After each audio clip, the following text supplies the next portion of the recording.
Hey everyone, welcome back. I have Marc Thomas here with me. Something that I followed, admired their work for a long time.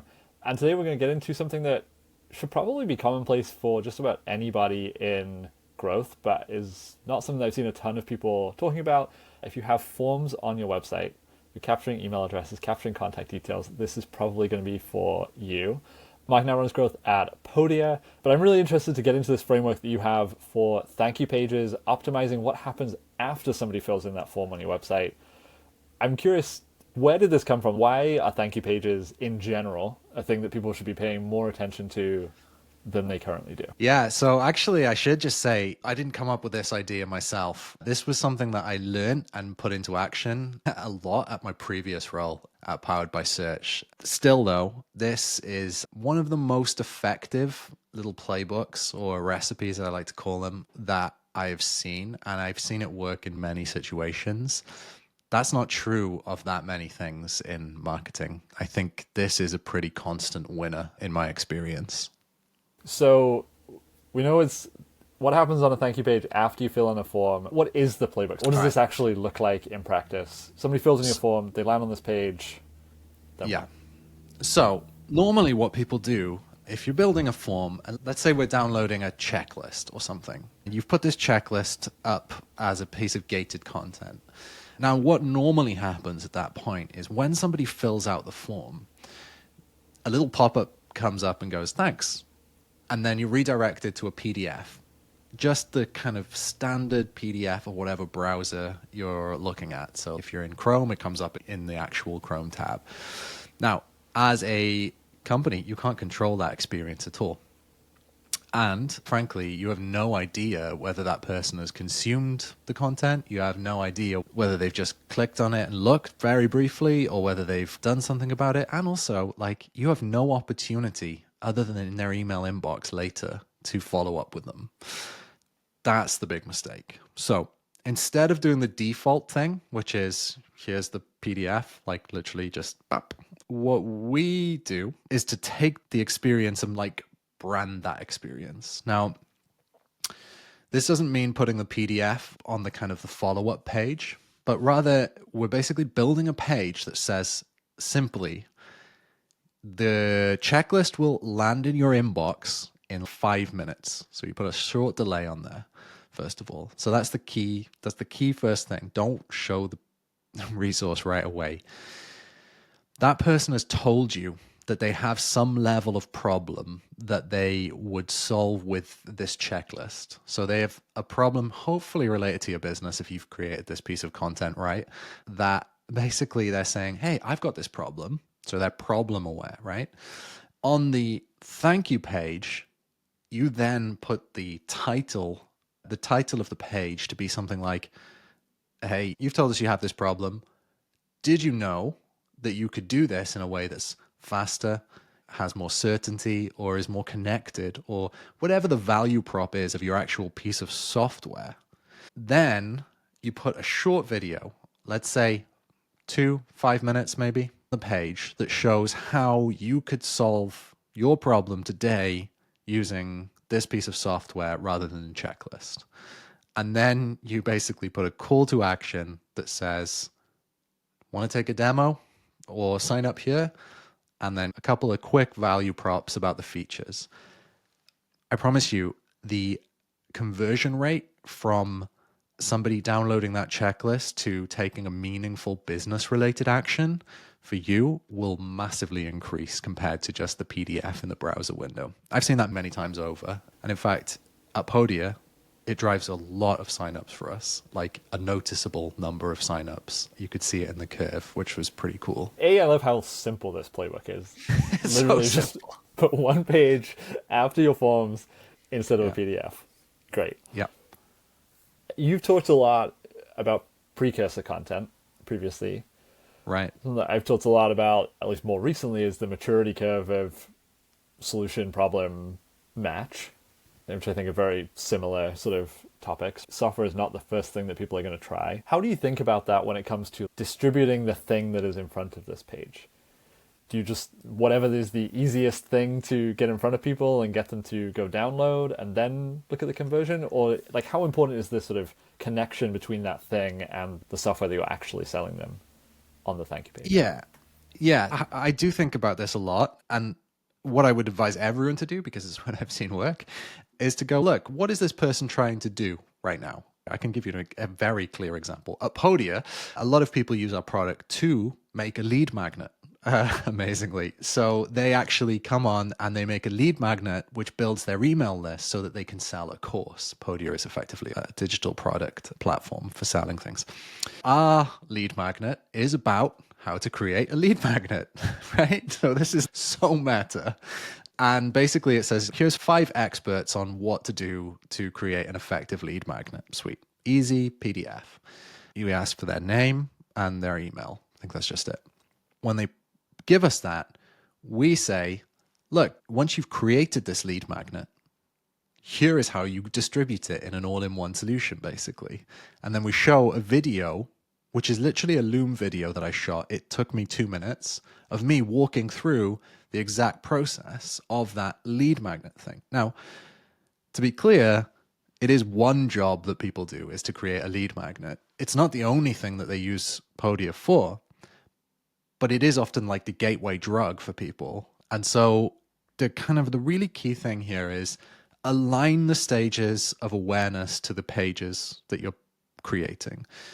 So if someone's problem aware and your lead magnet is responding to that problem, your next thing should be solution aware, which is, hey, here's the solution to that problem.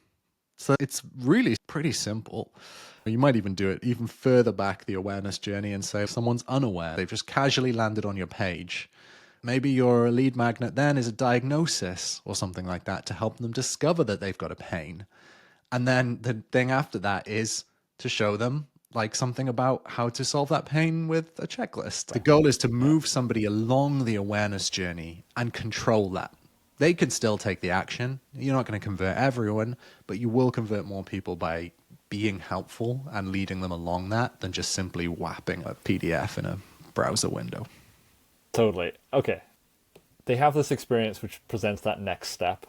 So we're now not giving them the PDF right away. No. You mentioned earlier that one of the disadvantages of having a PDF on that next page that you just plop down in front of them is you have no idea, did they interact, did they engage, did they consume? How do you treat that email that you're sending on a delay or that you're telling them is going to land? Telling people that something will land immediately is not going to be a great expectation every time. They wait a few minutes, they find this in their inbox. Yeah. What do they see? And how is that different than the email that you might send if you had given them the PDF? The reality is most people don't do anything with that email. They just say, here's the lead magnet that you asked for. The end, right? Now, all we're doing is saying, look, here is a more immediate action. Here is a piece of content that you can literally click play on right in the browser. That is already better as an experience. But what we will also do is create a lead magnet download email sequence that responds to the lead magnet. So we'll say, look, hey, 5 minutes ago, you downloaded this. Did you check out this video that was on the page? Here is a link to the video that shows how you could do this better. You can either watch the video, maybe it's a picture of the video or whatever that you click through and it just plays in a YouTube video or something like that. Or alternatively, you just say, here's a link to the page, the thank you page, right? Why not? Send them back to it. The great thing is, if you've set up your marketing automation correctly, you can also deliver an email sequence that basically builds on that problem for people for a long period of time. It doesn't have to be intense, could just be a long period so that you keep reminding people, hey, we're the people who can help you get a lead magnet that you download and adds the subscribers to your email list automatically. The cool thing about that is you can also remove them from that sequence when they sign up and give them a different sequence which builds on the problem even further. So they found the solution. Now they need to develop the reality, which is like activation. Like, how am I actually going to use this product for more than just the lead magnet? It really is about going, this is the starting point. It's a way of qualifying what problem this person has in their life.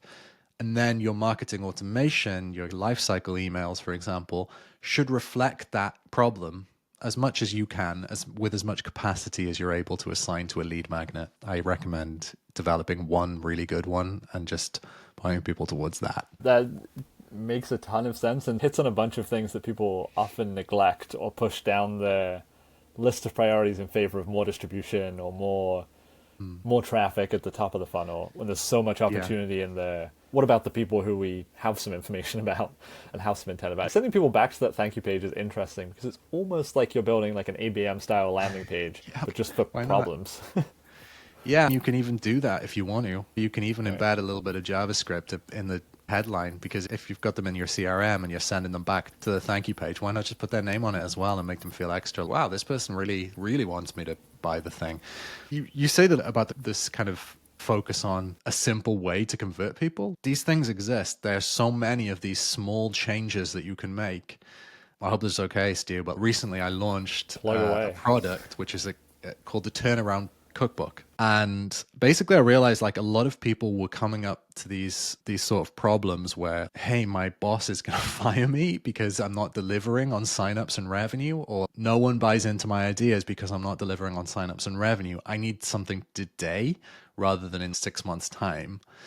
And I was like, look, there are 50 ideas that I can write down right now that will drive this kind of change, and they're all things that you can do in literally like a couple of hours, right? This is one of them. Thank you to Powered by Search for giving me the idea originally. Your checks in the post. But like the reality is these things are everywhere, and they often work with that margin of people who are like, they're going to buy your product eventually, but now you're just speeding up the process, and they're simple ideas. You don't have to reinvent the wheel. Yeah, that marginal number of people who just by having the option in front of them will click the button. I think this is one of those things that like, it's really interesting when you're talking through this. It's like, oh, like this is why like post-purchase upsell is such a thing in e-com. Yeah. Like why everybody wants customizable 100%. Checkouts is because they want to add the extra thing that you can click to, or like why like Instacart or whatever. Oh, you bought this thing. Do you want to add these other things? Like, of course you do. It's just an ease of consumption type thing. Like you've already, to your point, like you've already said, I have this problem. Yeah. How much can we capitalize on the problem? Yeah. This was a good one. Super quick, super actionable. And especially for folks who are using HubSpot, you mentioned that like JavaScript in the sort of title or in the page content, like that's all super easy to customize with data from the CRM. I absolutely love it. When I first started using it, I thought, HubSpot, that sounds like a weird company. This is going to be a rubbish product. But it turns out, I think you could replace a lot of your marketing stack with just a HubSpot subscription and do a better job as well because of that all-in-one thing. Yeah, this is a good example of why having all your things in one place is really valuable. Being able to connect the dots from somebody came to the page, they signed up with this form, this lead magnet, this email sequence on the back end, this thank you page message. Being able to align all that stuff is super valuable.